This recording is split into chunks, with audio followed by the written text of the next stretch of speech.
Bienvenidos chicos y chicas de primero de secundaria a la sesión del día de hoy, donde volveremos a realizar un viaje en el tiempo hacia el pasado de Lima. ¡Oh! ¿Vamos a guaquear de nuevo? ¡Genial!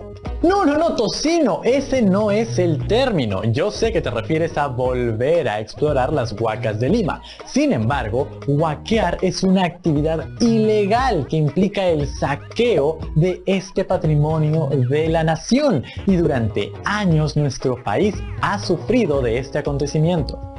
La historia y los restos de nuestro país no son propiedad de unos pocos, sino de todos nosotros, y lucrar con ellos de esa manera es un delito. Además, las huacas siguen siendo un lugar sagrado para varios peruanos y peruanas, y es una falta de respeto violentarlas. ¡Oh! Así es. Además, hay que tener en cuenta que estas incursiones no buscan proteger el patrimonio, porque están enfocadas en extraer vasijas y restos que luego puedan comercializar en el mercado negro. Hay que ser conscientes de eso y defender siempre nuestras huacas y sitios arqueológicos. Fueron importantes en el pasado y lo siguen siendo en el presente. Así es, Tocino.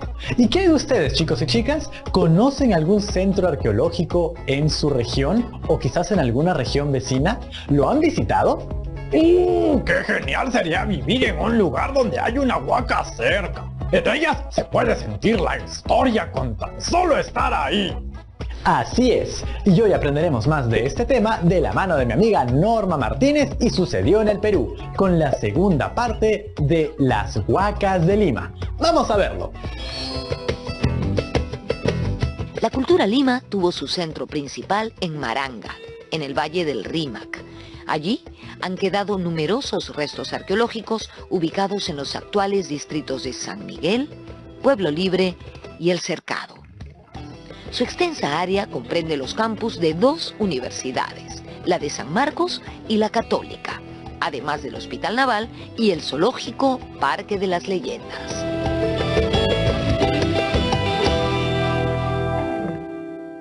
Son como 16 o 17 huacas muy grandes que forman parte de este centro urbano, que es una ciudad muy grande, que tiene cerca de 2 kilómetros de largo y ancho, y con muchas huacas.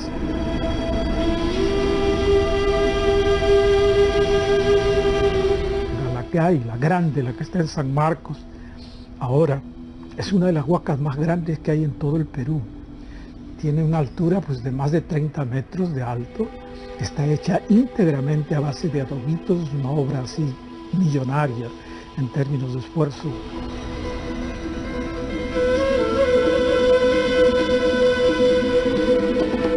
Después del periodo formativo tenemos lo que se conoce como época Lima o Maranga, ¿no? Entonces tenemos justamente aquí en Maranga lo que podríamos denominar la capital. Es una ciudad que se construye en esta época con grandes pirámides como la llamada Huaca San Marcos o Aramburú, la Huaca Concha, y es notable porque en su eje mayor esta ciudad tiene alrededor de 1600 metros, o sea, 1,6 kilómetros en su eje principal, o sea, es una gran área. Hoy día sobreviven algunas de estas grandes pirámides, pero seguramente abajo están todavía enterrados las avenidas, las calles, los canales, los complejos de muros, ¿no? O sea, estamos viendo solamente la punta del iceberg, como se dice, de lo que fue la ciudad de Maranga.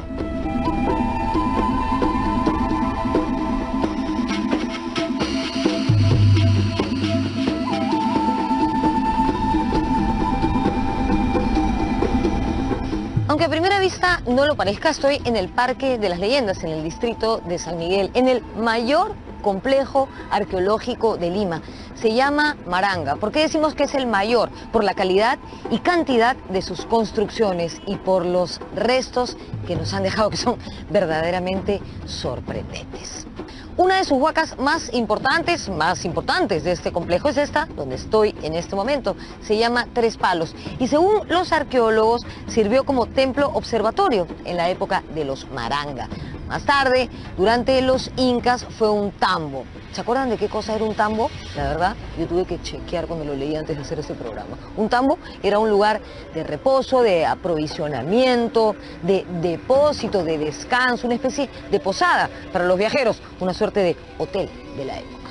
Además, en tiempos virreinales se cree que este lugar fue usado como viviendas. ¿Y por qué se sabe esto? Porque se encontraron restos de ropa y calzado de corte europeo, además de naipes. Timberazos eran los colonos.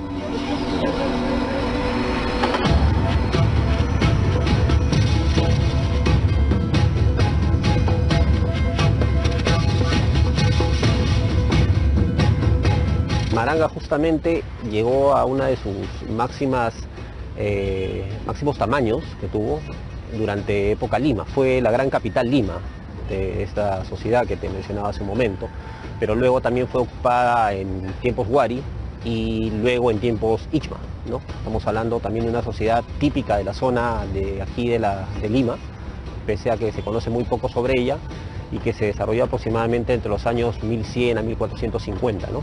Y por último también tiene ocupación inca, porque son los incas los que conquistan a los Ichma.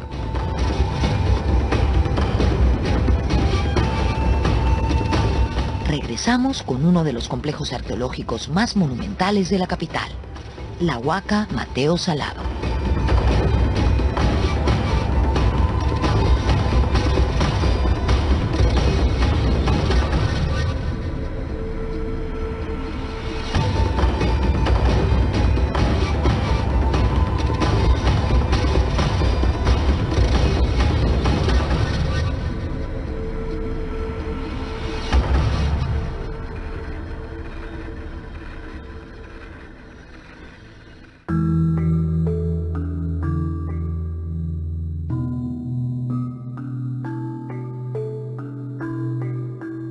A la caída de Huari surgió en el área de Lima el señorío Ichma, que sería absorbido a mediados del siglo XV por los incas.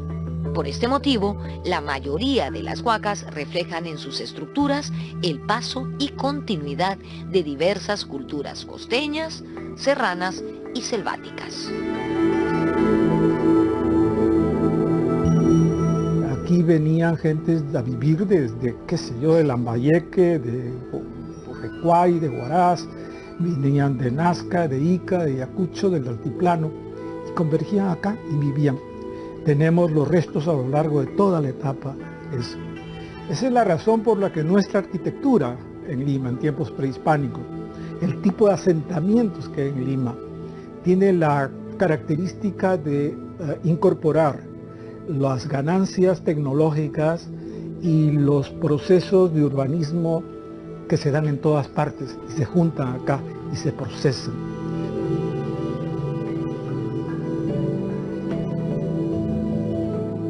La Huaca Tres Palos forma un conjunto arquitectónico con las huacas La Cruz, Cruz Blanca y San Miguel.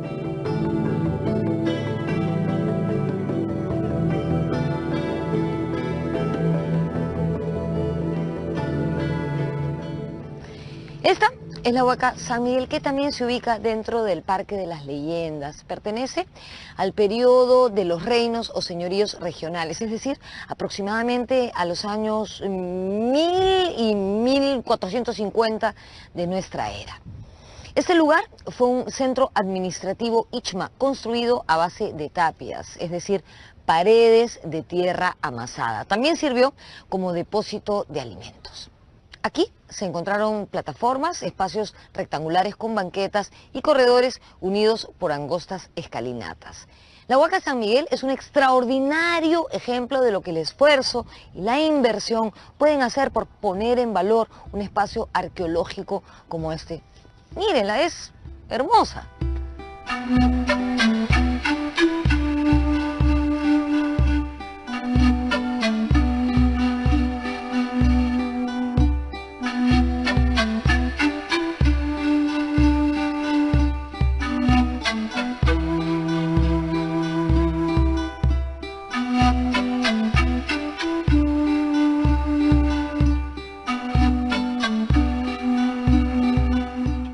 2004 se encontró en esta huaca a la llamada Dama de los Batanes, una mujer que al parecer se dedicaba a la molienda del maíz.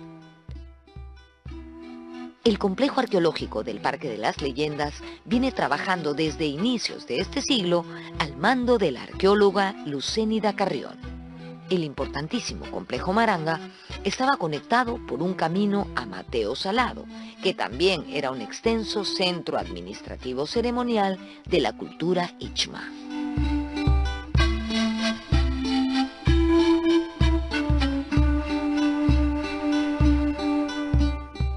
Acá tenemos un testimonio que conecta la ciudad de Maranga y la Huaca Tres Palos con Mateo Salado, ¿no? Hay otros caminos que se iban al Callao, otros al norte para atravesar el río Rímac.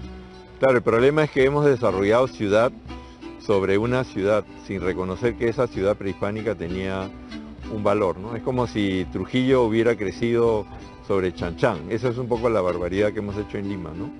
Desdibujar una ciudad prehispánica de enorme valor y extensión.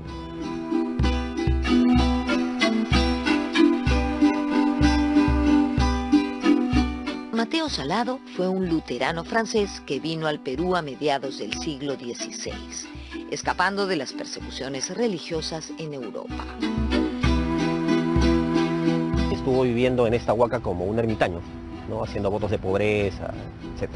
Aunque también se sabe que huaqueaba. Y los fines de semana iba al centro de Lima, que en ese entonces eso era solamente la ciudad de Lima y esto era más bien los alrededores, y pedía limosna, pero a la vez hablaba imprudentemente en esos tiempos contra los privilegios que tenía la iglesia.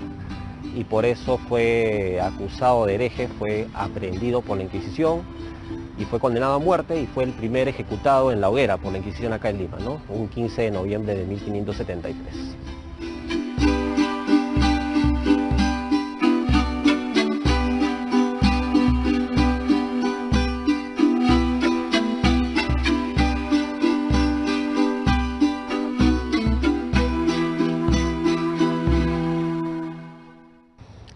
Es uno de los complejos arqueológicos más monumentales de Lima. Se llama Mateo Salado. La huaca Mateo Salado queda en el cercado de Lima, pero tiene un frente hacia Pueblo Libre y otro hacia Breña. Una de las mejores referencias que podría utilizarse para llegar hasta aquí es que queda al lado de la Plaza de la Bandera. Mateo Salado fue un centro administrativo ceremonial que tuvo varias ocupaciones, entre ellas la Ichma y la Inca, entre los siglos XV y XVI de nuestra era.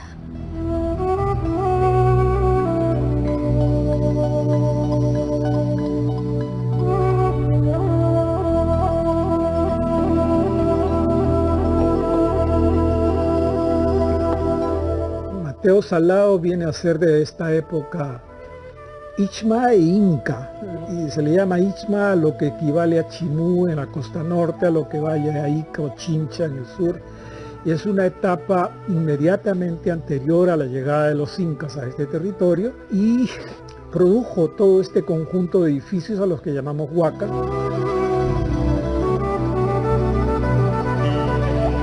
Desde hace algún tiempo, el Ministerio de Cultura ha emprendido la recuperación de este complejo, que por cierto, ha sufrido saqueos desde el periodo virreinal.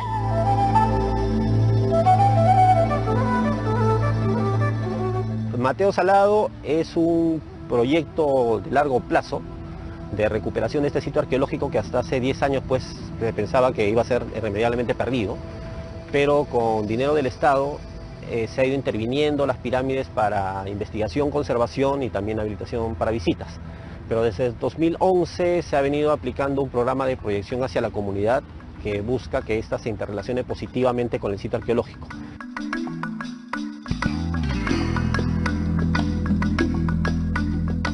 Mateo Salado es también muy importante por el contacto que mantiene con la población. Aquí se realizan actividades culturales, conciertos de música, proyecciones, recitales. Ello ha contribuido a mantener siempre vivo el lugar. Del mismo modo, aquí acuden a menudo estudiantes de colegios para visitar sus instalaciones.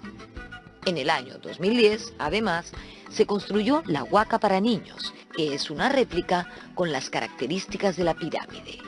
Un espacio lúdico, educativo, una estupenda manera de acercar a los más pequeños a nuestro pasado antiguo.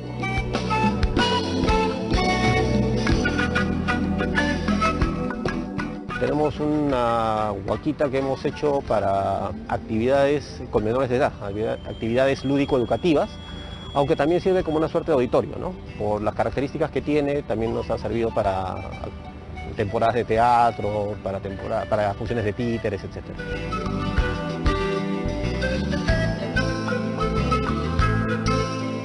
Así como Mateo Salado, la Huaca Pucllana en Miraflores es uno de los ejemplos más representativos de conservación y encuentro con la sociedad.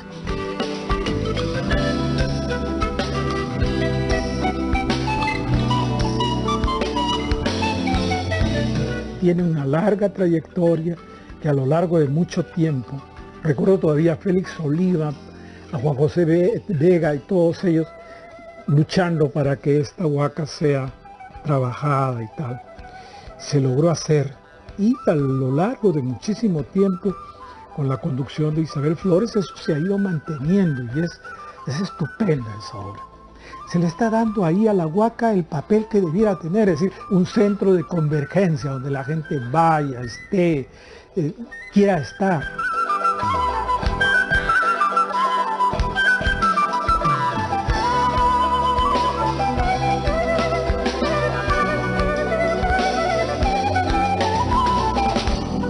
Cada vez más resulta evidente que las huacas, como era en el pasado, no están aisladas de la ciudad. No son un coto privado de nadie, ni de ninguna institución, sino que forman parte, o deberían formar parte, de ese tejido social. Porque si tú ves, por ejemplo, otras estructuras antiguas en el mundo, siguen siendo usadas. La Catedral de Santa Sofía en Estambul.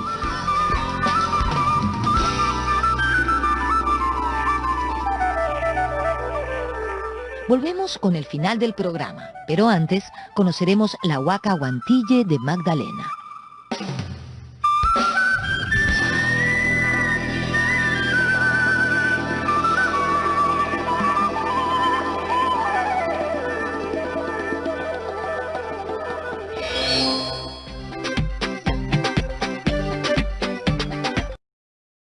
Tenemos un programa impresionante. Recientemente, en los últimos 20 años, Yo me quedo en casa. Estamos viendo Aprendo en Casa, primaria.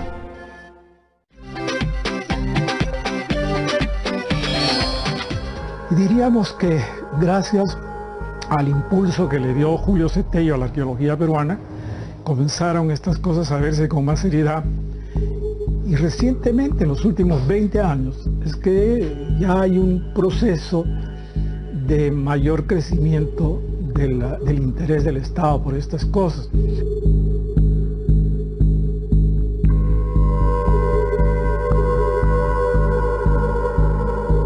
Los saqueos más grandes que nosotros conocemos de las zonas arqueológicas están dadas en el norte, en lo que es Chiclayo, Trujillo, Lambayeque. Pero ese fenómeno no es ajeno a Lima Norte, ¿no? Por eso, en algún momento, las estadísticas que el mismo Ministerio de Cultura tiene respecto a la existencia de centros arqueológicos no está definida, porque hay algunas de ellas que han ido desapareciendo en las últimas décadas, producto de las ocupaciones urbanas. Y porque en algunos casos algunas zonas arqueológicas todavía no han sido identificadas.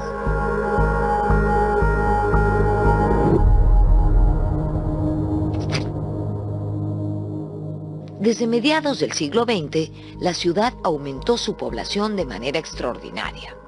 Nacieron nuevos distritos y el proceso de urbanización se abrió paso sin respetar los vestigios prehispánicos, muchos de los cuales acabaron sepultados por pistas, avenidas y modernas construcciones. Una ciudad íntegra ha desaparecido en toda la zona que va desde la Victoria hasta Limatambo. Toda esa zona estaba llena, era una ciudad larga que existía. Yo de niño todavía vivía cerca de una de esas huacas a donde íbamos a jugar fútbol con los cráneos que habían desparramados ahí entre las huacas. Y los niños íbamos a patear escaleras, una cosa increíble que hacíamos en ese tiempo. El hospital Rebagliati está construido sobre una inmensa huaca que había allí, grande, muy grande. Yo jugaba allí, he estado allí.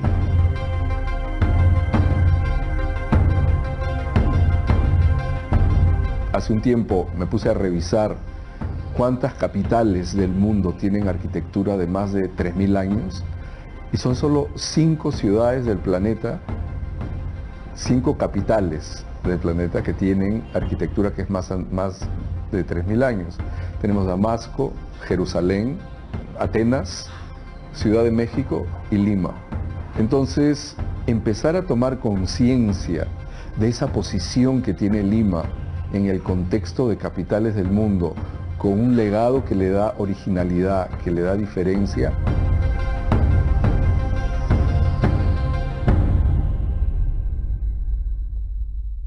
Fruto del descuido de las autoridades y la comunidad, muchas huacas de Lima se convirtieron en guaridas de gente de mal vivir, en ladrilleras y vertederos de desperdicios. La situación no ha cambiado del todo, pero hay algunos ejemplos dignos de resaltar.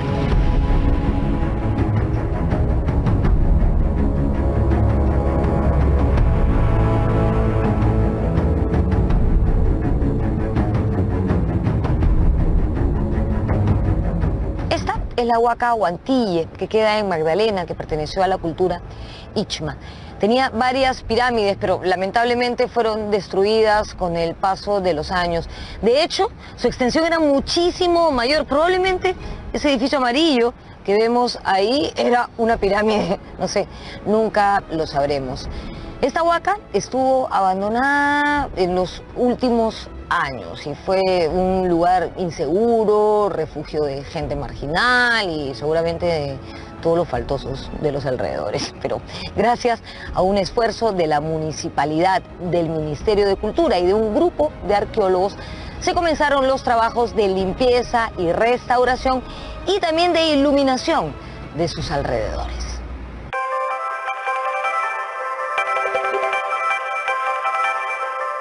Para proteger nuestro valioso patrimonio es necesario el trabajo en conjunto de autoridades, ciudadanía y empresa privada.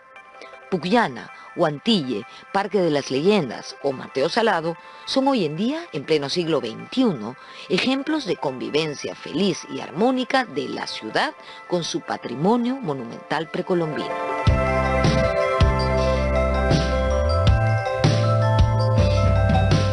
Sin ese detalle de saber su área intangible, no se pueden desarrollar inversiones públicas o privadas.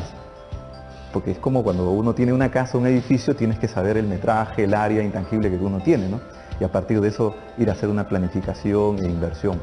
Entonces, ese es un trabajo que nosotros todavía está pendiente por hacer y es una estadística que seguramente cada día se recorta por el tema del crecimiento urbano, ¿no?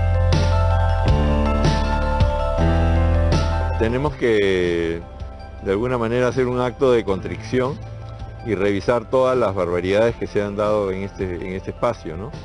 Desde atravesar con calles y urbanizaciones sitios arqueológicos de primer nivel, en los años 30 y 40 construir la ciudad haciendo de las huacas canteras para hacer ladrillos, cosa que también se ha hecho.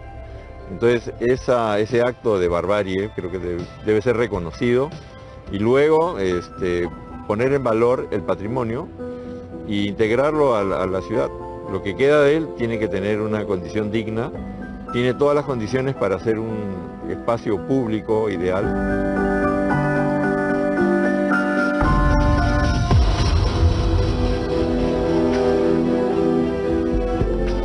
Esto no solo es un sitio arqueológico, es un espacio para la ciudad. Entonces, ¿qué hacen? Hacen conferencias, cine, teatro, danza, porque es la única manera por la cual el ciudadano va a empezar a cruzar esos puentes. Porque no solamente tienes que ir a la huaca para enterarte qué pasó ahí hace 800 o 1000 años o 2000 años, sino ver qué está pasando hoy con tu vida, con tu cultura, qué estás aprendiendo, hacia dónde te estás proyectando. Entonces, generar esos nuevos vínculos ciudadanos, yo creo que es el camino para las Huacas de Lima. Es la única forma por la cual este enorme legado que hemos recibido va a poder sobrevivir.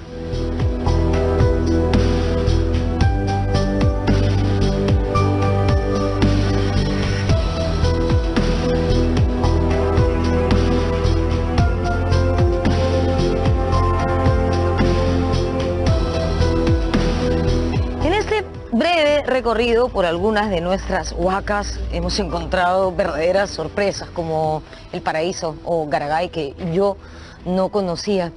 Es increíble el potencial que pueden tener estos espacios puestos en valor a nivel turístico, no solamente para los limeños, sino para los peruanos y los extranjeros.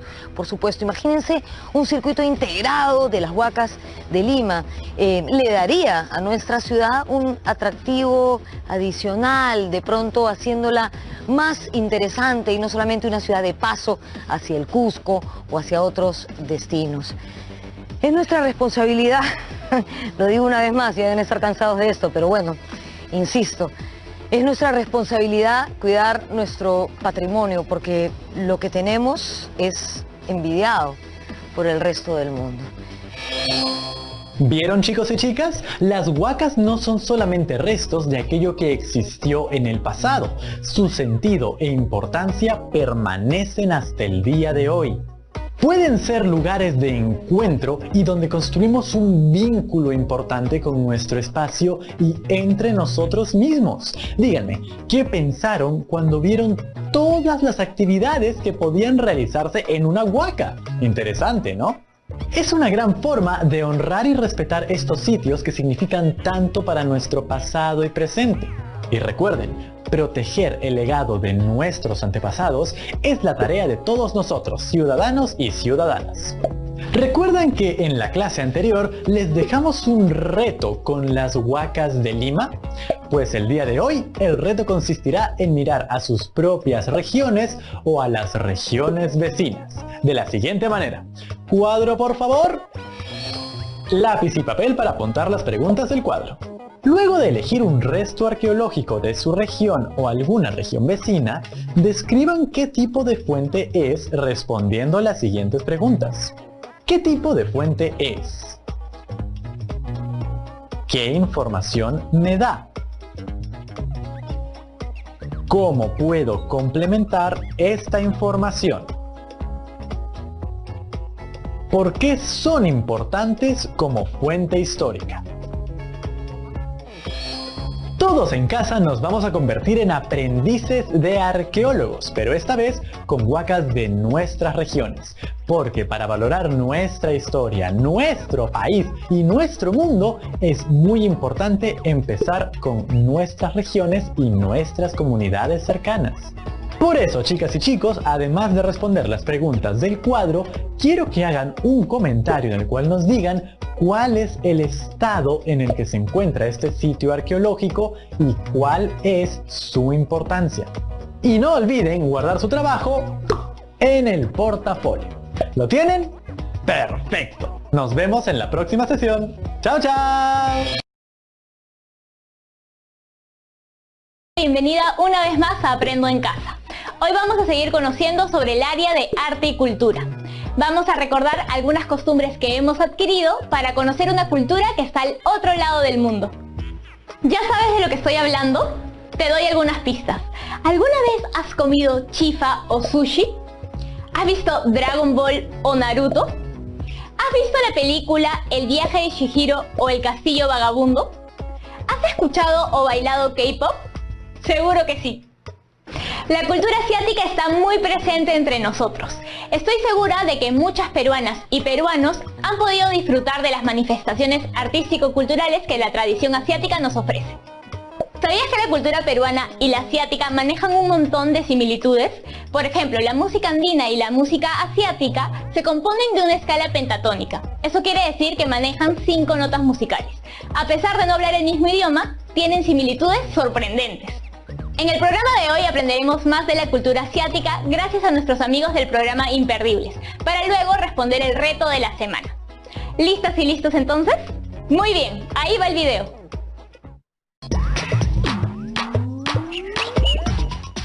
Migración asiática en el Perú. ¿Por qué existe un barrio chino? ¿Qué es el K-pop? ¿Por qué hay tantos chifas? Todo esto, chicos, llegó gracias a la migración asiática. La palabra migración puede sonar dura, pero depende de ella la identidad que se crea en los países. Según la RAE, la migración es el desplazamiento de una persona o un grupo de personas de una nación o territorio a otro. La migración al inicio siempre es complicada, ya que los países se resisten al cambio, y Perú no fue la excepción. Para muchas poblaciones fue complicado adaptarse a nuestra sociedad, sea por discriminación, uso del lenguaje o cambios de hábitos. A esto se llama shock cultural. Pero el tiempo hizo que poco a poco ambas culturas saquen lo mejor de la otra. ¿Sabías que Perú tiene la segunda mayor población de japoneses en Latinoamérica después de Brasil? Y la mayor población de chinos en Latinoamérica. Los inmigrantes asiáticos en el Perú, principalmente chinos y japoneses, constituyen del 5% al 7% de la población total. A los chinos peruanos les dicen sino-peruanos o Tuzán. A los japoneses peruanos les dicen nipo-peruano o Nikkei. Definitivamente el área donde más ha influenciado la cultura asiática es en la comida, como el chifa. ¡Qué rico!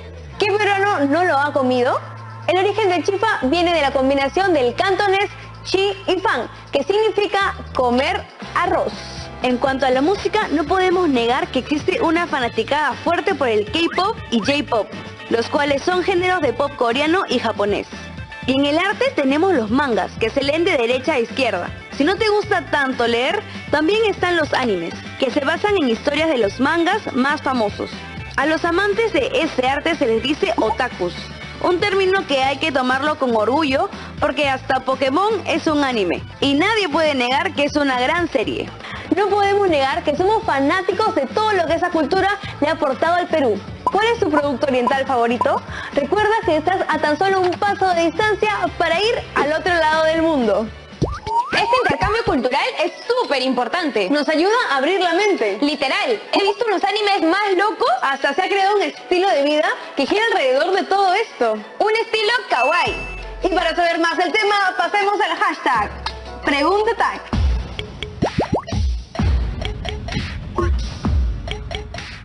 Hoy en PregúntaTag está con nosotros Quito.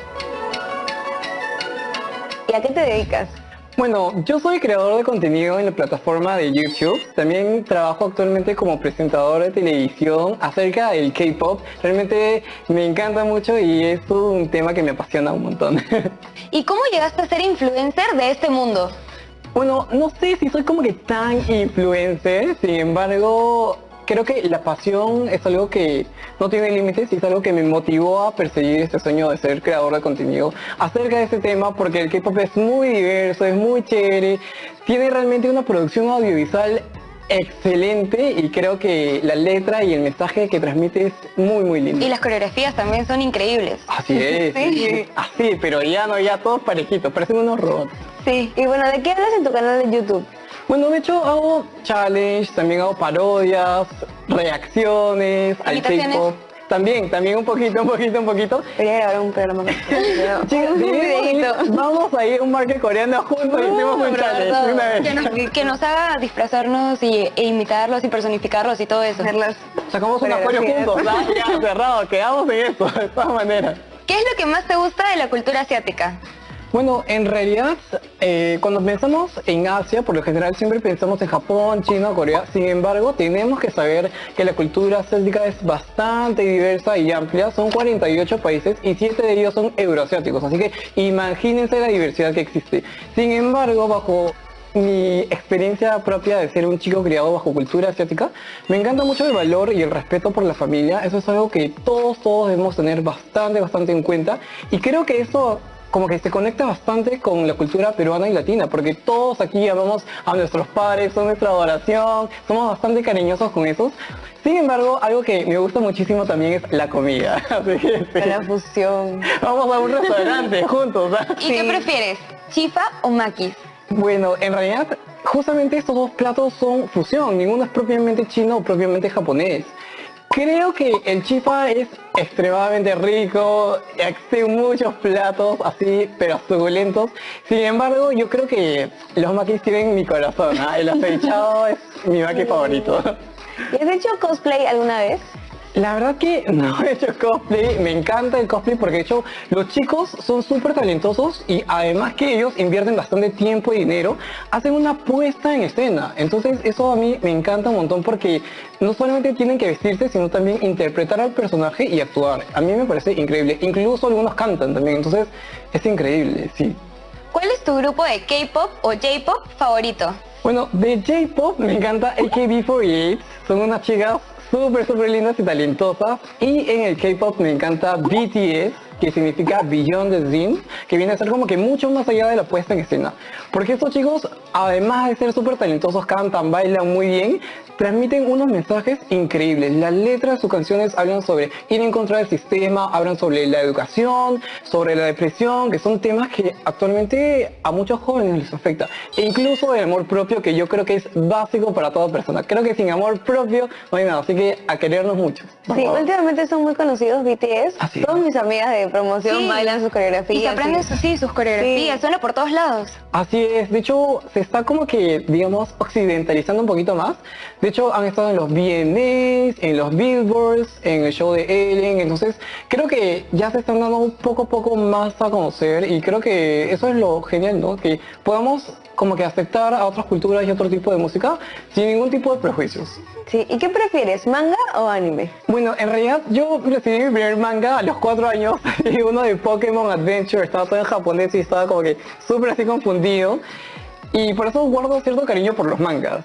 Sin embargo, creo que actualmente el anime, la animación japonesa está tan avanzada y existen efectos tan chéveres, inclusive se trabaja bastante en la música, entonces yo creo que te dan todo el paquete completo y te produce un montón de sentimientos, así que yo creo que me quedo con el anime. Cuéntanos cómo te podemos encontrar en redes sociales. Bueno, me pueden encontrar, chicos y chicas, como Hello Quito en todas las plataformas de YouTube, Instagram y Twitter. Así que si es que tienen tiempito por ahí y les gusta el K-pop, pues pueden chequearlo.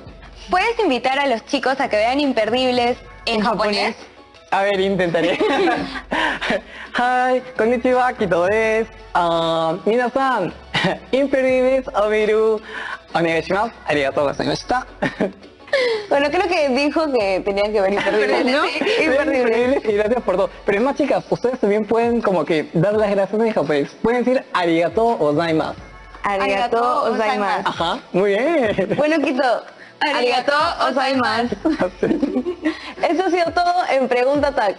Y otra palabra así en japonés. Arigatou.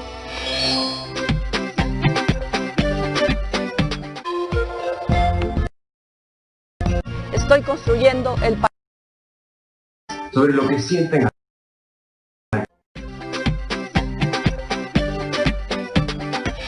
¿K-pop? ¿J-pop? ¿Qué es eso? Seguro has oído hablar de ellos, pero no sabes qué son. Aquí en Imperdibles te lo explicamos. Pero empecemos por el K-pop, que es el que más suena últimamente. El K-pop influye culturalmente en un sector de jóvenes limeños enorme.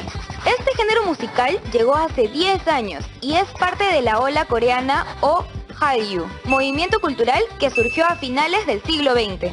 Se hizo más famoso aquí en el 2013, cuando llegó a Lima el actor y cantante surcoreano Kim Jung-hong y la banda Super Junior. Luego de esos dos hitos, el K-pop en Lima se fue al infinito y más allá. Es tan exitoso que los conciertos de K-pop en Lima se venden solos, sin necesidad de mucha publicidad, ya que su público es fiel y comprometido. Algo que identifica a los y las K-popers es que desarrollan un afecto por sus ídolos. Además, adoptan un comportamiento que los convierte en fans. Los imitan, compran todos sus souvenirs y encuentran una serie de valores positivos en ellos. O sea, los aman. Por otro lado, el J-pop es el pop japonés. Es un género musical dentro de la cultura popular que surge en los años 90. El J-pop moderno tiene sus raíces en la música tradicional japonesa, pero significativamente en The Beatles. ¿Lo esperabas? Pues el término fue creado por los medios japoneses para distinguir la música pop japonesa del resto, y se refiere únicamente al pop hecho dentro de Japón. Ambos géneros son reconocibles porque sus integrantes hacen coreografías que atrapan al público. Para ser uno de ellos tienes que pasar por una preparación física intensa. Por esa razón es que los y las fans tienen tanta devoción hacia los artistas. ¿Has oído alguno? Te reto a que le des una oportunidad. Quizás hasta se te pegue el baile. Carol, ¿has escuchado alguna banda de K-pop o J-pop? Obvio que sí, he escuchado a BTS. Yo también. Muchas de mis amigas bailan todas sus coreografías. Yo no sabía que este género existe desde los 90. Yo tampoco, he escuchado de ellos recién. Apuesto a que hay un montón de gente que aún no los conoce y a este género tampoco. Vamos a ver qué opinan ustedes en el Hipercrófono.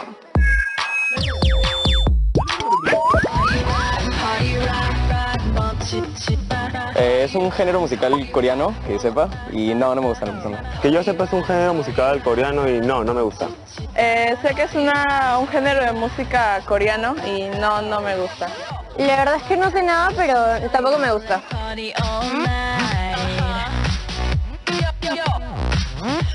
Yo creo que sí aporta porque trae distintas tradiciones y comidas.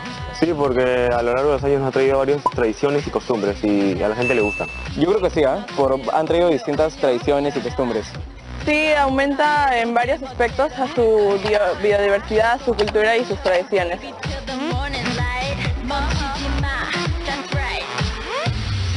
Con diferentes tipos de platillos, como el chaufa.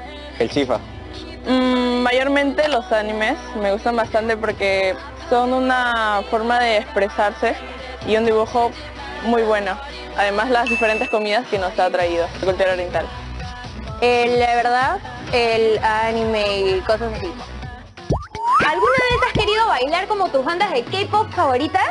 Tranquilo, no te tienes que ir hasta Corea para hacerlo. Está mucho más cerca de lo que crees. Para saber más del tema, vamos con lo imparable del día. El K-pop es un boom y yo sé que tú te mueres por aprender algunos pasitos. Bueno, yo también. Por eso hemos venido a K-pop Class en D1. Vamos a bailar.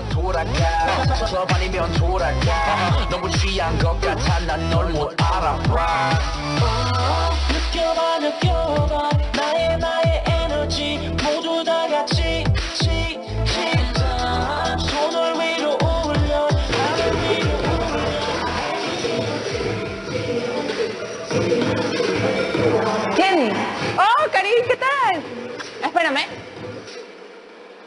¿Qué tal, Karin? ¿Qué haces aquí? Bien, queriendo aprender un pasito de K-pop. ¿De pasos? ¿En serio? ¿Te animaste? Sí. ¿Sabes algo de K-pop? O sea, ¿conoces acerca de la cultura? No, sinceramente no, pero... Bueno, yo te puedo explicar un poquito si quieres, ¿verdad? ¿Y a ti? ¿Desde cuándo comenzaste a bailar K-pop? Bueno, más o menos desde el 2010, más o menos, como 9 años atrás. O sea, el K-pop está acá hace tiempo. Bueno, sí, en verdad es como... La música del K-pop llegó por más o menos el anime, no sé si conoces el anime. Claro. Ya, entonces estos dibujitos, que yo también un montón veía, no sé si Dragon Ball, Caballeros del Zodiaco, Sailor Moon, un montón de animes, entonces igual la cultura asiática se fue conociendo un poco más en el país a través de la música. El K-pop también es música, pero no es música japonesa, sino es música coreana. Y esta música coreana tiene artistas muy populares, como por ejemplo, actualmente se conoce a BTS, a Blackpink, a GOT7, a Red Velvet y un montón de artistas más. Que aparte del K-pop, ¿qué más te gusta de la cultura asiática? Bueno, es que la cultura asiática es tan grande, por ejemplo, me gustan sus dramas. No sé si has conocido las novelas que ahorita están muy de moda. Bueno, el contenido es bastante lindo porque trata acerca del romance, de la comedia y de la acción también. Ahorita está, por ejemplo, Replay 1997, que es uno de mis dramas favoritos, se los recomiendo igual ver. También aparte de la cultura asiática me gusta su comida. Yo he comido chapagueti, que es mi comida favorita, que siempre lo como en los almuerzos de los sábados, por ejemplo, con mis amigos. Y su vestimenta también, por ejemplo, su forma de vestir es bastante diferente, ¿no? Por ejemplo, ahorita sus grupos de moda, que son los artistas de K-pop, visten de una manera bastante extrovertida, de muchos colores, con el cabello de todos los colores, o sea, para un poco llamar la atención. Y para ti, ¿cuál es la banda que más te gusta? La que más me gusta es GOT7. ¿Y cuál es tu canción favorita? Bueno, ahorita se me ha pegado un montón esta canción, tienes que escucharla. Es de uno de los chicos integrante de una banda bastante conocida, se llama BTS la banda. El cantante que canta esta canción se llama J-Hope. Y lo canta con un artista que ahorita está muy de moda, o sea que todo el mundo le conoce, que se llama Becky G. Y que se ha juntado con J-Hope, que es de BTS. ¿Puedes creerlo? ¿Y si me enseñas a bailar un poco esa canción? Ya, mira, te la enseño, espérame. Como si la lluvia cayera. Y luego abres tus manos. Y nos vamos a ir un balanceo hacia la izquierda, hacia la derecha. Hacia la izquierda, hacia la derecha. Bien, muy bien. Ahora intenta hacer los pasos, ¿sí? 7, va. 1, 2. 1 y 2. 1, 2. Y ahora vamos a meter las manos, ¿sí? 7, va. 1, 2. 1, 2. 1, 2. 1.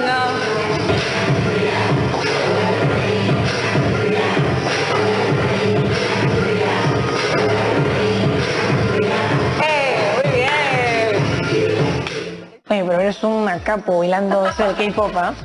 Gracias, muchas gracias. Lo hiciste bien, para ser tu primera vez. De verdad, nunca pensé que iba a bailar K-pop. ¿En serio? En el video de hoy hemos podido conocer más sobre la cultura asiática y estoy segura de que has podido reconocer algunas manifestaciones y que incluso las has disfrutado.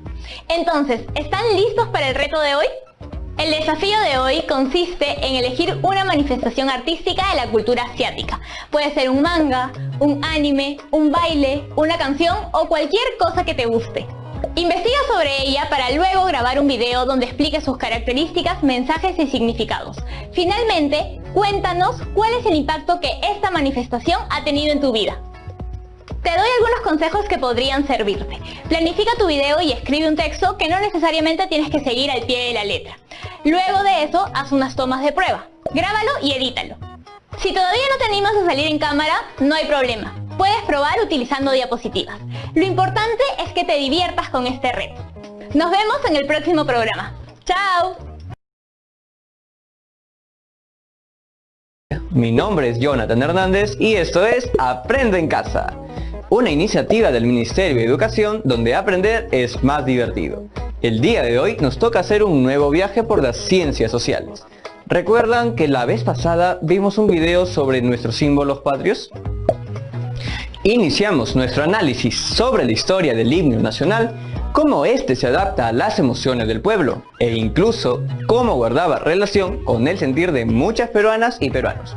Bueno, pues el día de hoy analizaremos esos cambios por los que ha pasado nuestro querido himno nacional y conoceremos algunos de los motivos que, incluso hasta hoy, siguen siendo tema de debate.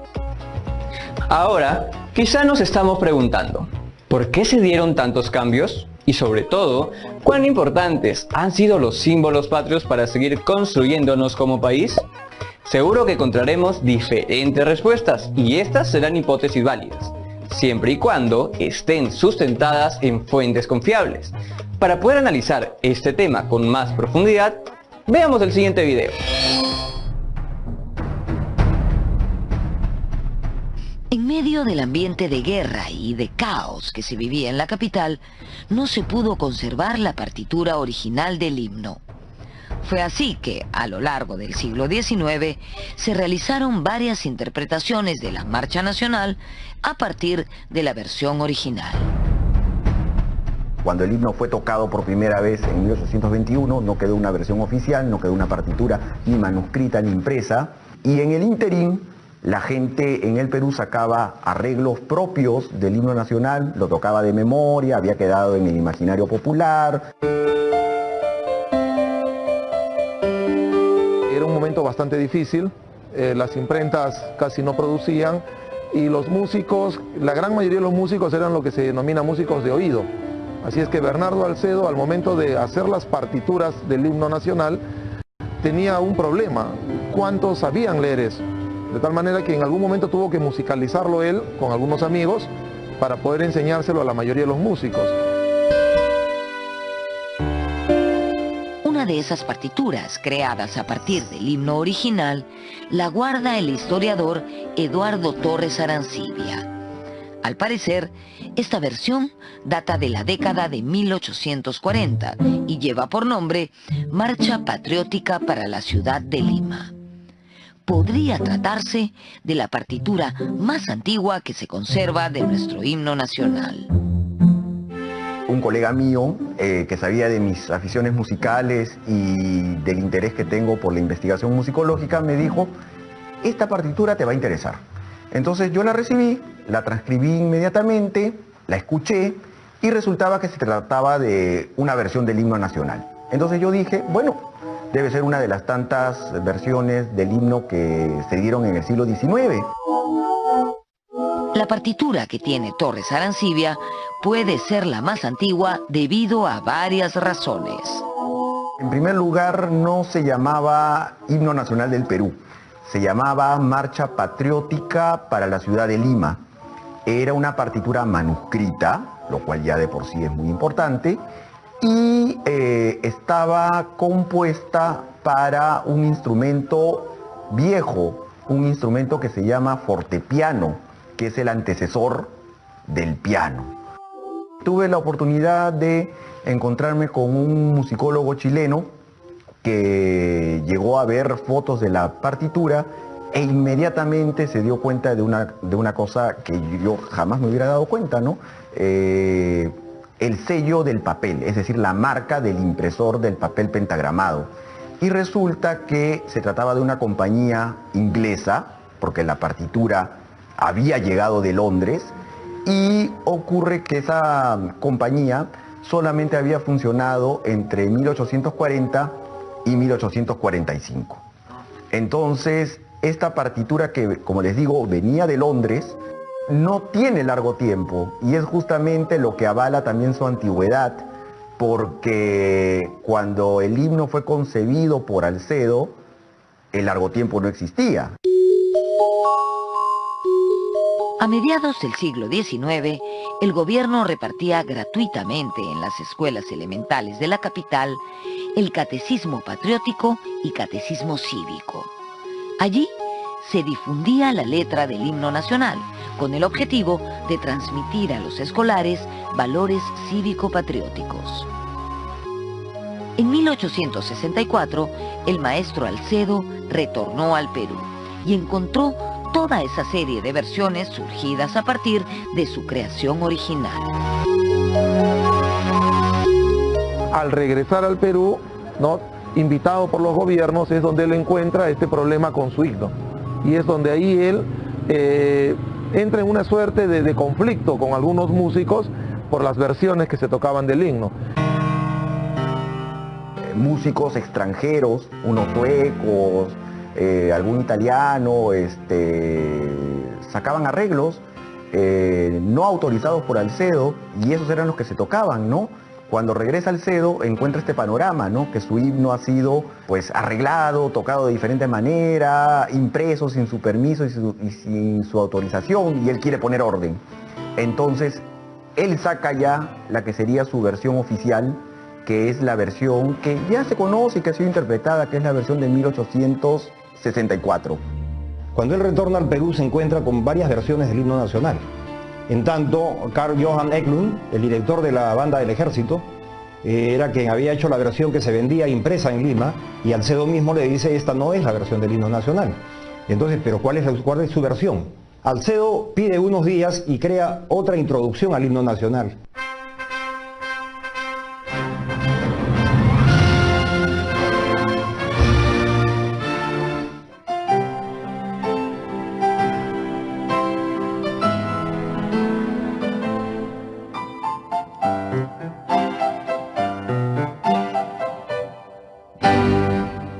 Vamos a hablar del extranjero más importante en toda esta historia del himno nacional.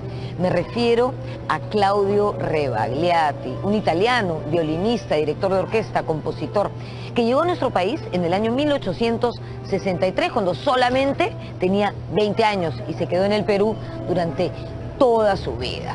Él fue un gran promotor de la música clásica en nuestro país y además admirador de nuestra tradición cultural. Utilizó algunos ritmos y melodías populares incluso en sus composiciones. Estamos en la cuadra 6 del Jirón de la Unión, antigua calle La Merced. ¿Por qué estamos aquí? Porque Rebagliati tenía en esta calle una tienda de partituras.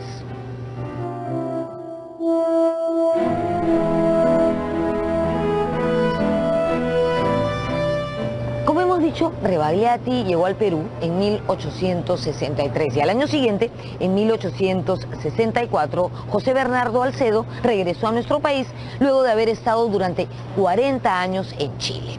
Cuando Alcedo regresa al Perú se da cuenta de que nuestro himno había sido modificado, alterado, y en ese contexto Rebagliati le propone reconstruir la partitura original de nuestro himno. Alcedo ya estaba un poco mayor, así que accedió a hacerlo siempre y cuando Rebagliati fuera efectivamente quien lo hiciera y él quedara como un supervisor. Fue así que se consiguió la versión oficial del himno, incluyendo la estrofa de Largo Tiempo, el himno que todos conocemos hoy.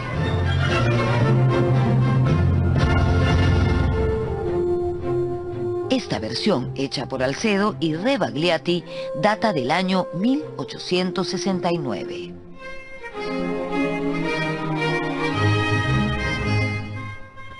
Rebagliati restaura en su primitiva sencillez, toma la melodía de Alcedo con la anuencia de Alcedo y crean toda la armonización que conocemos ahora del himno nacional. Estamos hablando que el Estado peruano en 1901 acepta la versión estando vivo todavía Rebagliati, y ya Alcedo había muerto un año antes de la guerra con Chile.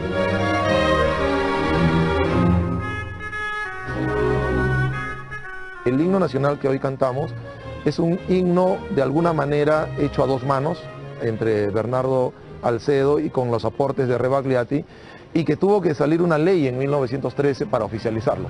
Si no, quizás tendríamos varias versiones de himno y cada quien tocaría la que más le agrada o la que más le acompasa, porque en algún momento el himno en el siglo XIX tuvo hasta notas festivas, mientras que en la actualidad es bastante marcial, ¿no?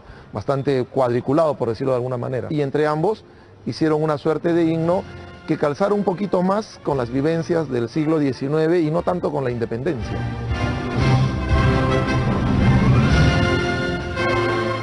En el año 1900, Rebagliati se propuso que su versión realizada junto a Alcedo se convirtiera en la partitura musical oficial del himno nacional.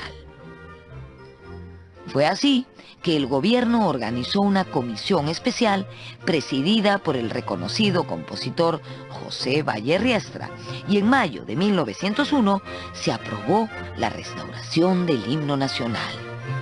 Un mes después, esta remozada versión se estrenó en el Teatro Politeama, en una ceremonia en homenaje a Francisco Bolognesi.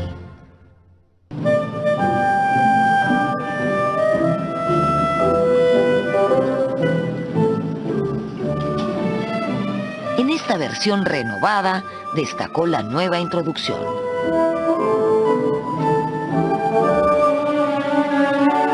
La versión que hace Alcedo con Rebagliati en 1869 se acerca más a la rapsodia peruana, que tiene una introducción corta, balanzante de unos cuantos tiempos, diríamos casi ni siquiera un compás completo. E ingresa en el canto del himno nacional. Tal vez Alcedo escribió eso en 1864 porque muchos himnos de Latinoamérica tenían una introducción larga. La introducción actual que se canta, ¿no?, de los pocos tiempos que da esa entrada balanzante, es Alcedo y Rebagliati. Entonces, lo que hace Rebagliati es restaurar en su primitiva sencillez y llevarlo al papel ante la imposibilidad ya por anciano. Alcedo tenía un hombre de 80 años. La introducción que todos conocemos, la balanzante. Claro, la que se canta, con la que cantamos y con la que hemos crecido, claro. Esa está en la rapsodia peruana de Claudio Rebagliati.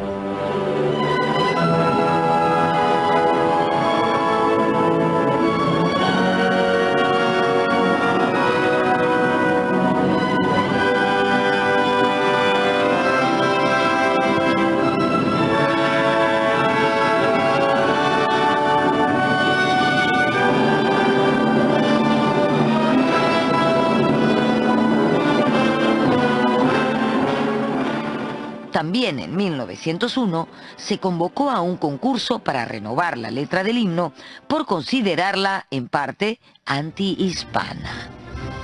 Los versos escogidos, escritos por el poeta José Santos Chocano, no calaron en el gusto popular. El 25 de octubre de 1912 fue aprobada por el Congreso la Ley de Intangibilidad de los Versos y la partitura del himno nacional de 1821. El himno aprobado contenía la estrofa del largo tiempo. Además, anulaba la quinta estrofa porque consideraba sus versos muy ofensivos a España. El himno que actualmente cantamos es el oficial, el que se oficializó con las leyes de Billinghurst de 1913, para poder dar fin a todo un debate anterior de casi 80 años en el siglo XIX por cuál era la versión del himno que podría decirse la original, ¿no?, entre comillas. El actual himno que cantamos es una suerte de un 95 o 90% de lo que hizo Bernardo Alcedo en 1821, pero también ahí hay algunos acompasamientos que incluyó Claudio Rebagliati. A fines del siglo XIX se realizó el más antiguo registro fonográfico de nuestro himno nacional. Se grabó en Nueva York por el sello alemán Berliner. La voz fue del tenor italiano Arturo Adamini, que cantó acompañado de un piano.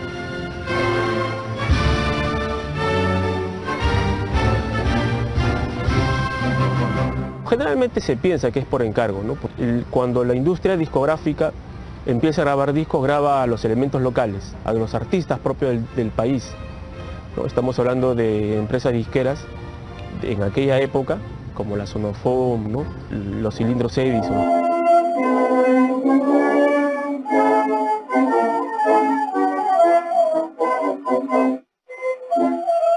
En 1904 se realizaron dos importantes grabaciones más de nuestro himno nacional. En 1904, por primera vez una banda latina, por decir así, grabó nuestro himno. La banda municipal de La Habana grabó en Cuba los primeros discos grabados en Cuba para el sello Sonofone. Grabó muchos himnos y mucha música foránea, ¿no? Había una banda de estudio de la Víctor, que era una empresa grande de música. La banda se llamaba la Pryor Band. La Pryor Band era una banda de estudio que grababa todo género, grababa valses, danzones, corrido mexicano, ¿no? Entonces, con el objetivo de vender, ¿no?, a los diversos países sus discos. Entonces ellos grabaron nuestro himno nacional con el título de Aires Nacionales Peruanos.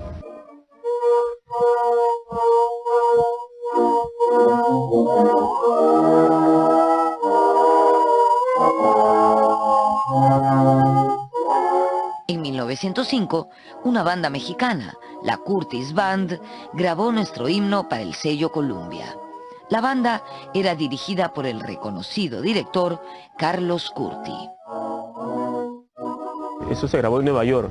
Lo resaltante de ese hecho es que mientras él canta y toca, él invierte un poco el orden de las estrofas, ¿no? Y él sobre la marcha lo corrige, ¿no? Entonces, por un lado, los técnicos de grabación eran americanos, no se dieron cuenta de ese aspecto, ¿no? Él sí, él era mexicano, sabía lo que estaba cantando y de repente tenía su partitura al frente. Entonces él sí lo corrigió sobre el camino, pero quedó para la posteridad la versión con ese error, ¿no?, histórico, por decirlo así, y que no se subsanó.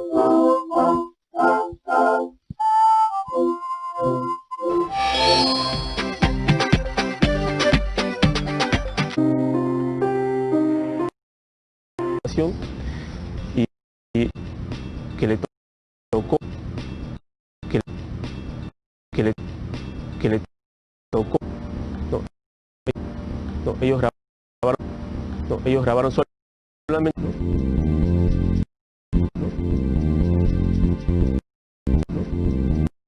de la Columbia, es decir, la RCA Víctor, y se grabó el himno nacional a cargo de la banda de la Escuela Correccional de Lima. Por primera vez la Víctor grabó nuestro himno con músicos peruanos y sobre todo niños, ¿no? Es una versión, hay efectos de la época, tanto del disco como de músicos no profesionales como son los niños, ¿no? Un poco desafinados pero muy acoplados, ¿no?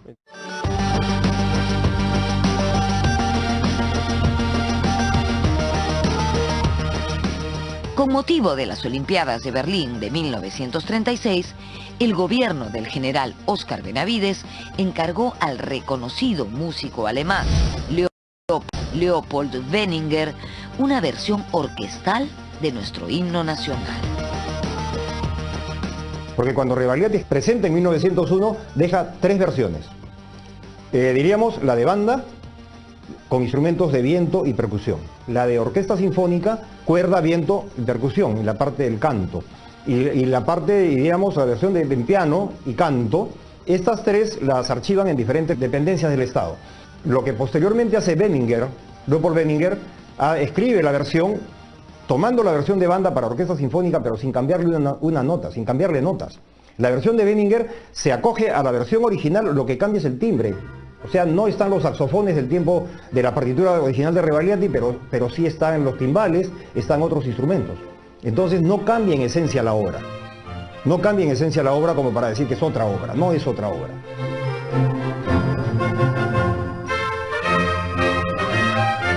A mediados del siglo XX se abrió un debate por la letra de nuestro himno. Algunas personalidades pidieron respetar los versos originales de Torre Ugarte y, por añadidura, anular la estrofa de Largo Tiempo. Los historiadores Alberto Tauro del Pino y Carlos Raigada integraron la comisión especial nombrada por el gobierno del general Odría. Ellos argumentaron que dicha estrofa tenía además una deficiente calidad literaria y carácter depresivo y humillante. En el ala opuesta, José María Arguedas pidió respetar la tradición popular y mantener esa primera estrofa, que era un aporte del pueblo. En el año 2009, la llama del debate se volvió a encender. El gobierno dispuso que en ceremonias oficiales se cantara la sexta estrofa, la de En su cima los Andes sostengan, en reemplazo de la tradicional Largo Tiempo. Creemos que hoy la estrofa de Largo Tiempo forma parte del ADN de nuestro himno nacional y, más allá de cualquier debate, volver a cantar el himno inflamados de patriotismo es una forma de reconciliarnos con lo que fuimos y con lo que queremos ser.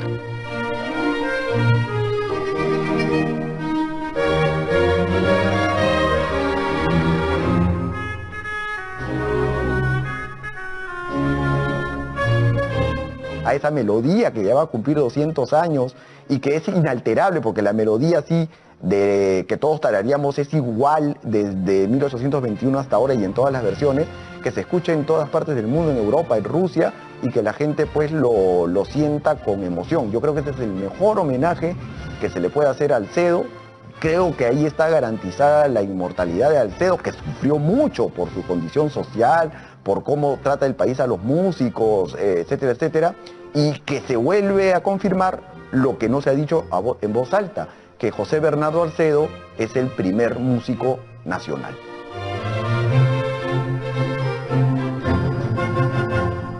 El himno nacional tiene una ley de intangibilidad. El himno nacional es una obra representativa que, además de ser una obra artística per se, es una obra funcional que cumple una función, diríamos, de exaltar el patriotismo, de estar en ceremonias específicas, y no merece ser maltratado y ser cambiado a diferentes versiones. Algunos me dirán que el himno norteamericano, por citar ejemplos, lo tocan en diferentes versiones.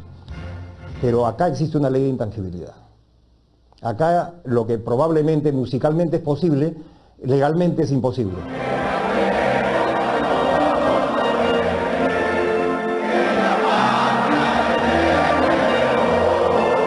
El himno usualmente en el Perú es cantado en los colegios, en las fiestas patrias, en las actividades oficiales y en el Estadio Nacional.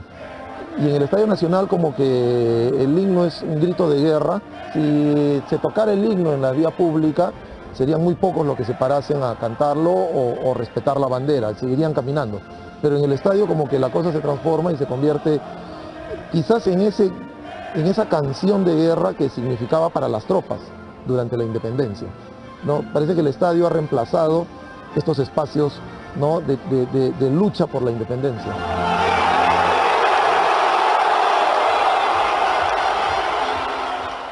Somos libres, seamos los siempre, y ante nieve sus luces del sol, que faltemos. La historia de nuestro himno es un poco como la historia de nuestro país, ¿no? Azarosa, muy dinámica. Nuestro himno ha sufrido transformaciones a lo largo de su existencia, como hemos visto en el programa, ¿no? Se le han hecho arreglos, se le agregaron estrofas de manera espontánea, pero sin duda es uno de los himnos más bellos del mundo. Y esto lo decimos sin chauvinismos, lo juro. Cada vez que nos toque cantarlo, hagámoslo llenos de orgullo, como estos hermosos alumnos de la institución educativa Juana Infantes Vera. Nos vemos en la próxima.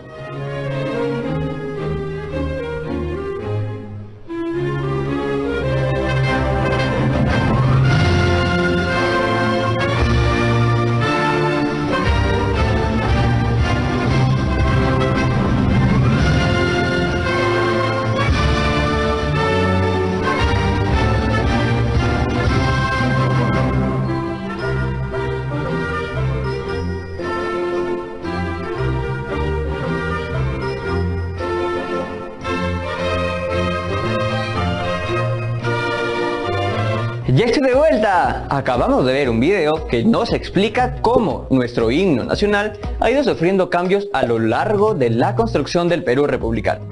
De hecho, este himno ha acompañado a las familias y al país en general en diferentes momentos. En alegrías, en tristezas, en la búsqueda de caminos hacia metas y objetivos, o incluso para salir de las adversidades que hemos enfrentado como sociedad, como la que vivimos hoy en día. Así que a pensar en el himno y a lavarse las manos. Bueno, chicas y chicos, ya estamos llegando al final del programa y como saben, es la hora del reto.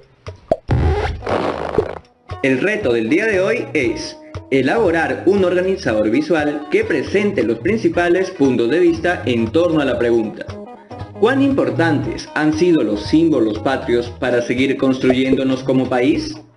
No olvides incluir en tu respuesta tu propio punto de vista y tus argumentos, y los demás puntos de vista que encuentres junto a las ideas que lo sustenten.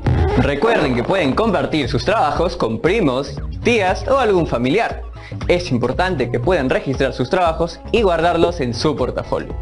Esto les servirá para tener todas las evidencias de su aprendizaje. Recuerden lavarse las manos frecuentemente con agua y con jabón por al menos 20 segundos. Y si van a salir a la calle, que sea solo cuando sea necesario, usando su mascarilla y respetando el metro de distancia como mínimo. Esto fue todo por hoy en Aprende en Casa. Nosotros nos vemos en una siguiente edición.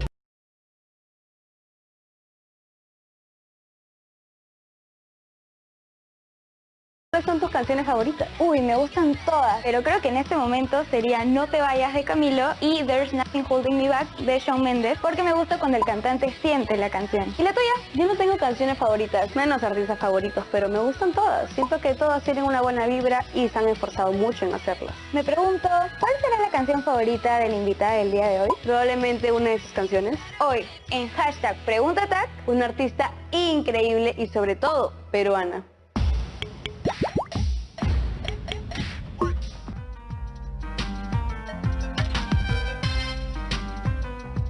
¿Tú compones todas tus canciones? Sí, yo compongo todas mis canciones. De hecho hice un disco el año pasado que son todas canciones mías y lo trabajé con un productor y con otros músicos, pero yo me encargué de las canciones y los arreglos también. ¿Y es fácil componer una canción o buscarle la melodía? Cada canción tiene su propio camino, ¿no? Algunas te demoran más, otras te demoran menos. Claro, sí, es un montón de trabajo. Pero para conocerte un poquito mejor, cuéntanos cuál es tu canción favorita o tu género musical favorito y qué artista te inspiró. De hecho, bueno, desde muy chiquita he escuchado mucha música latinoamericana porque eso era lo que escuchaban mis papás. Entonces mucha trova y por eso hago canciones, de hecho, porque la trova es justamente eso, ¿no? La canción, la esencia de la canción. Entonces por ahí me inspiré mucho y bueno, músicos que parten de esa idea, ¿no? Están aquí en Perú, bueno, Chabuca Granda por sus composiciones, sus canciones, sus letras, que es como poesía. Cantantes como Susana Baca, muchos músicos de la música afroperuana, de la música criolla. Y bueno, fuera Chico Buarque en Brasil, Caetano Veloso, Gilberto Gil, Mercedes Sosa en Argentina, así, la lista es amplia, ¿no? ¿Y todos son géneros distintos? Bueno, todos vienen ahorita, en ese caso todos son como canciones y música latinoamericana. En el caso de los brasileros es música brasilera, ¿no? Mercedes Sosa hace más chacareras, pero todos son como música tradicional. Me he dado cuenta que últimamente muchos artistas, peruanos más que todo, fusionan bastante así el folclore con otros géneros. Sí, porque, bueno, primero porque creo que también es llamativo afuera, entonces es un punto a favor usar lo nuestro. Creo que en algún momento de la historia la música peruana o nuestra música, hacer nuestra música era mal visto, ¿no? Y más bien no nos hacían caso. Bueno, creo que acá tenemos muchos más prejuicios con nuestra propia cultura que afuera. Y afuera son mucho mejor vistos. Entonces creo que la gente se está dando cuenta de eso y está haciendo uso de eso. ¿Y hay algún artista que sea poco conocido y que debería ser conocido? Creo que ahorita hay muchas bandas nuevas y proyectos nuevos porque justamente la música está así como en lo que diríamos un boom. Y por eso hay tantas carreras ahora para estudiar música. Pero hay proyectos como una amiga que se llama Nia Baniel, que hace canciones también, pero creo que habla mucho desde el lado humano, como natural, de sentir ciertas cosas que son normales en el ser humano, y creo que ayuda mucho a comunicar. Yo supongo que se inspira a ustedes todos sus temas, creo que el feminismo, ¿no? La igualdad, la equidad. He escuchado muchos artistas que tocan estos temas y a nosotros mismos lo que escuchamos también nos inspiran. Sí, creo que es importante decir lo que pensamos, ¿no? Y si podemos hacer alguna diferencia con eso, más aún. Creo que los músicos, los artistas, quienes tenemos un escenario donde pararnos y tenemos un público mirándonos, tenemos mucha responsabilidad, más de la que creemos. Entonces, al final uno elige qué es lo que quiere transmitir. Sí, uno elige y al final si no eliges igual estás transmitiendo algo. Claro. Entonces tienes que tener cuidado, ¿no? Y tener cuidado no es no decir ciertas cosas, es saber qué es lo que dices, ¿no? Entonces en mi caso, que sí es algo muy personal, sentir que siendo mujer hay cosas que no puedo hacer o cosas que tengo que tener cuidado cuando hago, hacen que mis letras a veces se vayan por ese lado, de tratar de sentirme cómoda con eso y también de tener una voz de lucha, ¿no? Y tener que hacer canciones para poder gritar un poco y por mis derechos, ya sea en mis redes sociales o con mi música o en las plataformas digitales o en los conciertos que son en la calle a veces, ¿no? ¿Crees que la música es un medio para la transformación social? Sí, totalmente, ¿no? O sea, creo que todo esto es justamente eso, ¿no? Cómo transformamos a partir de una voz musical, ¿no? Que no estoy diciendo un texto, no estoy narrando algo, estoy cantando, pero creo que la música llega a las personas, el arte en general llega a las personas de otra manera, ¿no? Que son emociones, sensaciones, y que justamente todo lo que digas dentro del arte llega de otras maneras y es mucho más útil. Además es muy libre porque puedes expresar lo que quieras y en una canción. Sí, en una canción o en una pintura incluso, o en una obra de teatro, ¿no? Y hoy en día está pasando mucho y a veces no nos damos cuenta, pero todo el tiempo hay obras nuevas o música nueva que te está generando otra noción de la vida también. ¿Y cómo te podemos encontrar en redes sociales? Bueno, para que me encuentren en redes sociales, estoy en Facebook como Lorena Blume y en Instagram como Lorena Blume Música, y ahí pueden ver las nuevas presentaciones que se vienen y los nuevos lanzamientos. Vi tu videoclip Caribeña, que me pareció espectacular. Y en Instagram la has estado promocionando un montón. Sí, es muy linda. Sí, muchas gracias.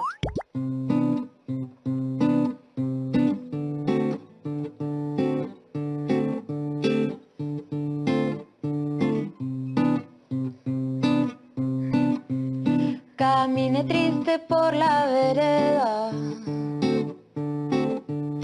y me crucé con un tren. Me chancó una rueda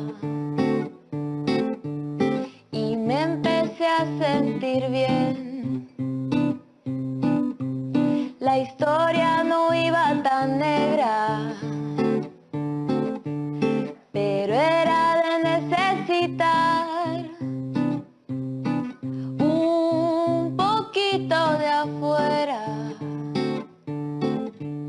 para poder armonizar su paso de caribeña, caribeña,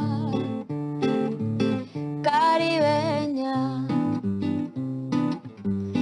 caribeña, caribeña, caribeña. Y si la ves triste, no la dejes ir.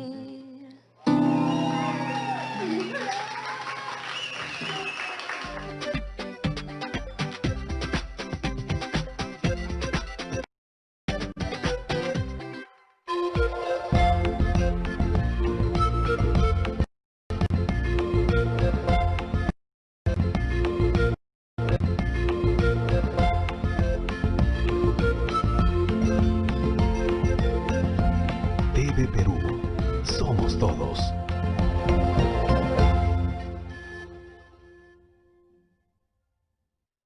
Este jueves a las 9:30 de la noche. La gente. Racismo. Hola, soy Joel Herrera y estaré con Javier Echevarría y Natalia Parodi hablando francamente sobre el tema del racismo. Así que los esperamos por la señal de TV Perú, 9:30 de la noche. En Francamente.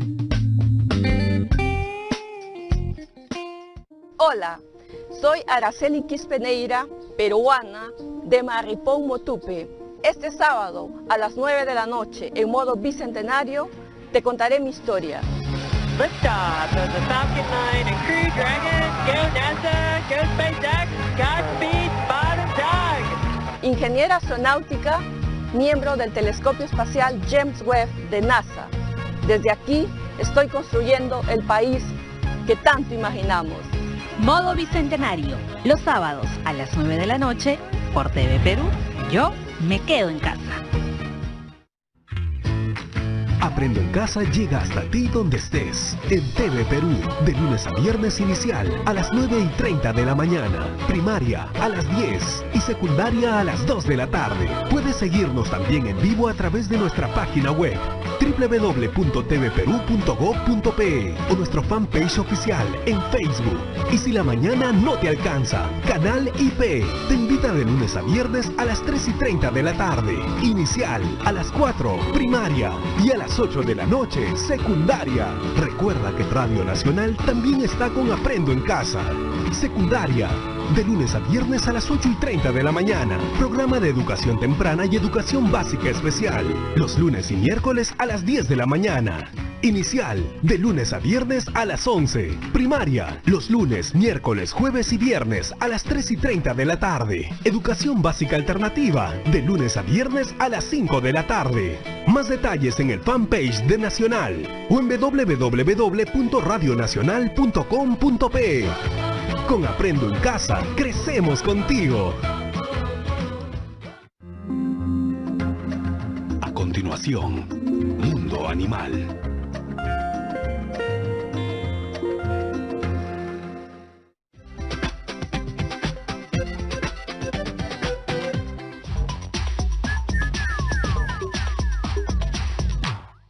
¿Has oído hablar de la ducha perucha?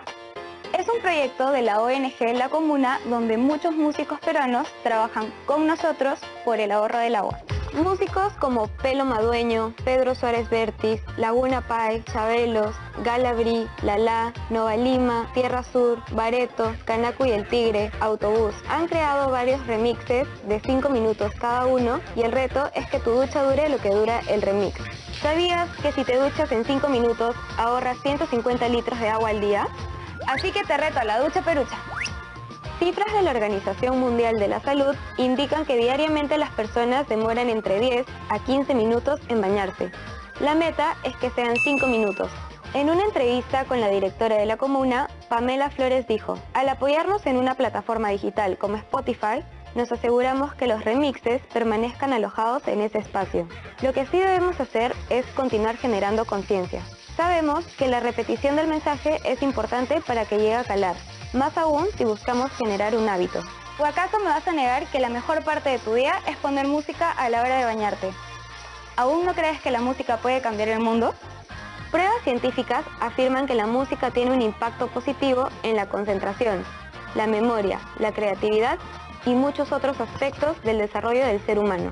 Este arte permite a todos fomentar valores como la responsabilidad, la disciplina, la transparencia y el trabajo en equipo. ¿Aún no te atreves al reto? Sigue a los artistas mencionados en sus redes sociales. Si para ellos fue fácil, ¿por qué para ti no? Atrévete al reto de la ducha perucha. Yo también lo haré. Cami, no había oído sobre la ducha perucha. Siempre me he bañado con 3 canciones, pero ahora lo voy a hacer en 2. Muy bien. Yo usualmente me baño con 2 canciones y ya la tercera es para salir de la ducha y cambiarme. Pero 5 minutos es poco, ¿ah? Sí lo hago. Además, la playlist está buenaza. ¿Y tú?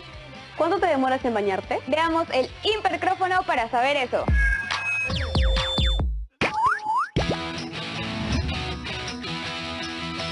El autor Charlie Puth. Electricidad. Ego. 5 o 7 minutos. 10 a 15 minutos. Unos 15 minutos. Sí. No, posiblemente. Contigo Perú. Willy William. A mí me gustaría escuchar a Leslie Shaw. A mí escuchar a Temple Sour y todas sus canciones. Pero lo importante es cumplir el reto, bañarse en 5 minutos. ¿Y qué te parece si retamos a toda la producción? Sí, a todititos ellos. También no olvidarnos de retar a Mateo y a José, que además nos traen unas notas buenazas. Hablando del tema musical, si aún no se animan a tocar ningún instrumento, les tenemos un datazo. Alrededor del Perú, muchísimos niños y niñas tienen toda la voluntad de tocar instrumentos. No es tarea fácil, pero con la ayuda de algunas entidades se puede lograr. Hoy día, José en #imparables, Sinfonía por el Perú.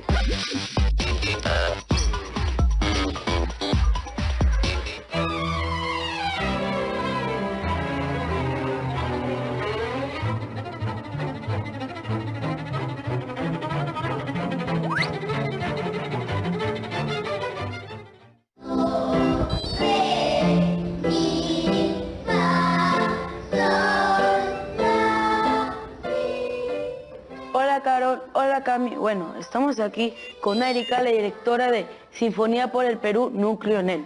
¿Cómo estás, Erika? Muy bien, José. Bueno, ¿cómo inició Sinfonía por el Perú? Bueno, Sinfonía por el Perú inició hace 8 años por la idea del maestro Juan Diego Flores al inspirarse en otro sistema de orquestas y coros infantiles y juveniles. Él trajo esta idea al Perú para poder transformar a muchos jóvenes y muchos chicos a través de la música, ¿no? El programa y el proyecto Sinfonía por el Perú es un programa en donde ubicamos a una gran cantidad de niños desfavorecidos socialmente y buscamos inspirarlos y que crezcan en valores a través de la música como una herramienta para ellos poder incentivarse y crecer. Claro, y acá en este núcleo, ¿cuántos niños hay? ¿Cuántos profesores? Bueno, este núcleo, el núcleo NEL, es uno de los, digamos, de los más grandes. Tenemos orquesta, tenemos coro, somos 16 profesores, abarcamos una cantidad de más de 500 niños, entre elencos corales y elencos orquestales. Y bueno, nada, hacemos vida y comenzamos a darle su iniciación musical y formación instrumental y coral. Ya, ¿y cómo la música inició contigo?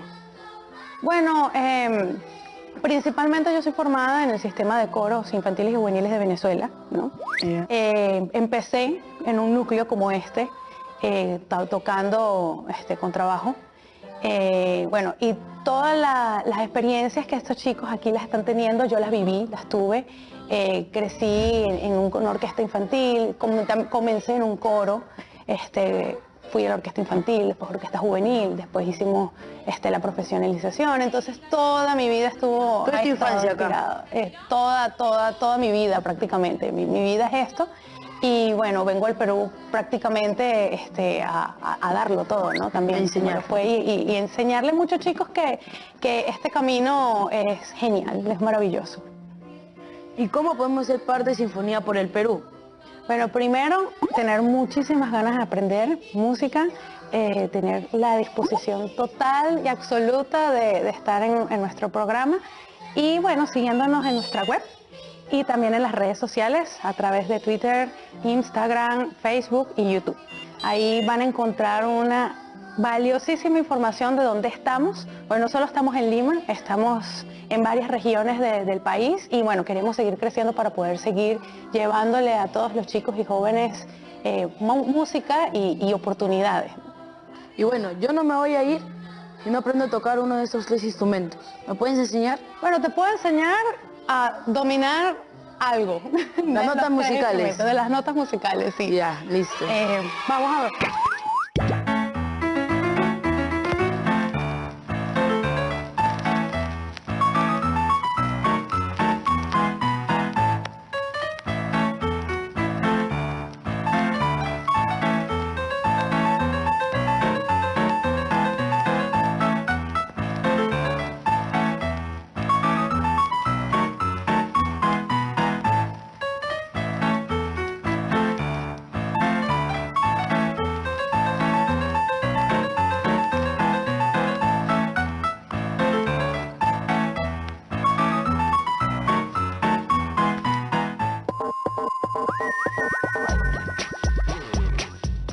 Hola imperdibles, me parece muy bien que Sinfonía por el Perú esté bastante descentralizado y así pueda llegar a muchos niños y niñas. Así que nadie puede decir que no tiene la oportunidad de tocar. Y si aún no encuentras tu instrumento, Empieza identificando tu género. Mateo y su blog nos ayudará muchísimo. Hola Mateo.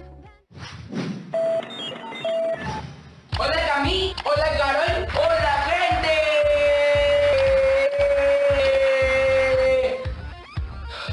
Yo soy Mateo y bienvenidos a un nuevo video. El día de hoy les traigo un video muy interesante porque estaremos hablando de los instrumentos musicales. Nuestro país no solo tiene una riqueza culinaria, tampoco no solo tiene una riqueza natural, sino que también tiene una riqueza musical. Por eso, el día de hoy te mostraré 5 instrumentos musicales que todo peruano debe de conocer. Así que comencemos. 1. Charango. Este es un instrumento de cuerda usado en la región andina. Por lo general tiene 5 pares de cuerdas, aunque en Ayacucho se estila tener 4 pares simples. 2. Quena. Este instrumento de viento de bisel tradicionalmente es de madera, caña o hueso.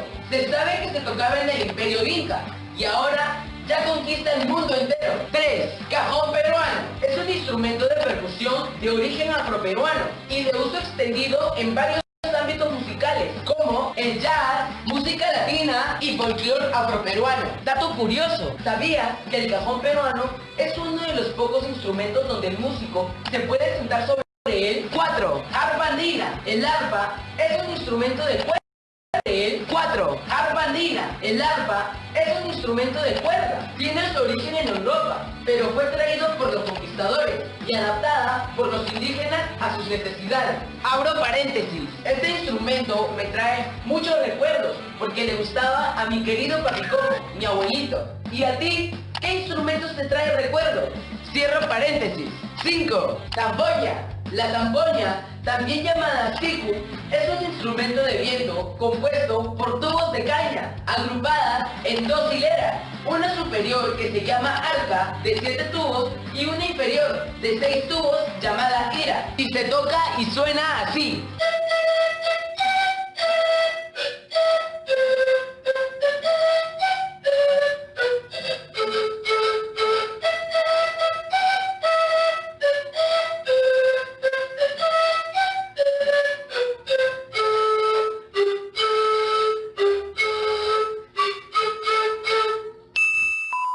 Si bien es cierto, los instrumentos musicales son utensilios con los que se puede interpretar música. Literalmente, la música no podría existir sin instrumentos. A mí me gusta mucho la música, por ende, es una parte muy importante de mi vida. Y ustedes, mi gente, gocen con la música. Por eso, la música es un motor de cambio y te hace gozar.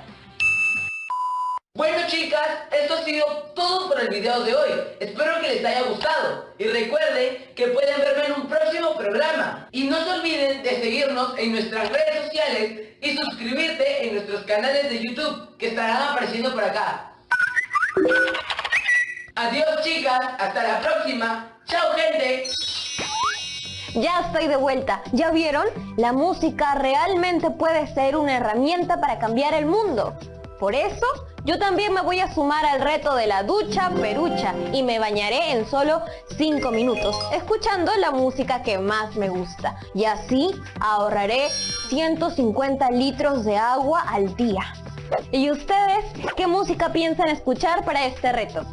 Otra cosa que también aprendimos del video es el impacto positivo que genera escuchar y hacer música, como por ejemplo trabajar la memoria, la creatividad, la concentración, la práctica de valores y muchas otras cosas más. Uy, ya se nos está yendo la hora, así que veamos de una vez el reto del día de hoy. Elijan una canción que contenga mensajes que generen reflexión sobre algún asunto social, de salud o ambiental. Elaboren un video en el que analicen de manera crítica la canción elegida.